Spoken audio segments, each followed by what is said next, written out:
AP deputy CM Pawan Kalyan మహారాష్ట్రలో ఎన్నికల ప్రచారం కోసం బయలుదేరారు. గన్నవరం ఎయిర్పోర్ట్ నుంచి ముంబైకి బయలుదేరారు. ఎన్డీఏ అభ్యర్థులకు మద్దతుగా పవన్ 2 రోజుల పాటు మహారాష్ట్రలో ప్రచారం నిర్వహించనున్నారు. 2 రోజుల పాటు జరిగే ప్రచారంలో పవన్ మొత్తం 5 ప్రాంతాల్లోని సభల్లో 2 చోట్ల రోడ్ షోలో పాల్గొంటారు. మరట్వాడ, విదర్భ, పశ్చిమ మహారాష్ట్ర రీజియన్లలో పవన్ కళ్యాణ్ ప్రచారం చేయనున్నారు. ఇవాళ నాందేడ్ జిల్లాలో పవన్ బహిరంగ సభలో పాల్గొంటారు. అనంతరం భోకర్ నియోజకవర్గంలో బహిరంగ సభలో పాల్గొంటారు. రాత్రి షోలాపూర్లో రోడ్ షోలో పాల్గొంటారు. రేపు ఉదయం చంద్రపూర్ జిల్లాలోని బలాపూర్ పట్టణంలో జరిగే బహిరంగ సభలో పాల్గొంటారు. సాయంత్రం పూణే కంటోన్మెంట్ నియోజకవర్గం పరిధిలో పవన్ రోడ్ షోలో పాల్గొంటారు.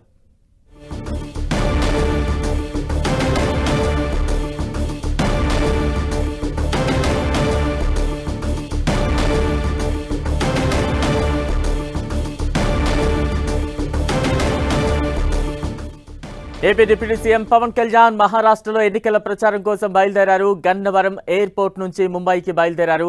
ఎన్డీఏ అభ్యర్థులకు మద్దతుగా పవన్ 2 రోజుల పాటు మహారాష్ట్రలో ప్రచారం నిర్వహించనున్నారు. 2 రోజుల పాటు జరిగే ప్రచారంలో పవన్ మొత్తం 5 ప్రాంతాల్లోని సభల్లో 2 చోట్ల రోడ్ షోల్లో పాల్గొంటారు. మరట్వాడ, విదర్భ, పశ్చిమ మహారాష్ట్ర రీజియన్లలో పవన్ కళ్యాణ్ ప్రచారం చేయనున్నారు. ఇవాళ నాందేడ్ జిల్లాలో పవన్ బహిరంగ సభల్లో పాల్గొంటారు. అనంతరం భోకర్ నియోజకవర్గంలో బహిరంగ సభలో పాల్గొంటారు. రాత్రి షోలాపూర్లో రోడ్ షోలో పాల్గొంటారు. AP deputy CM Pawan Kalyan రేపు ఉదయం చంద్రపూర్ జిల్లాలోని బల్లాపూర్ పట్టణంలో జరిగే బహిరంగ సభలో పాల్గొంటారు. ఇక సాయంత్రం పూణే కంటోన్మెంట్ నియోజకవర్గం పరిధిలో పవన్ రోడ్ షోలో పాల్గొంటారు.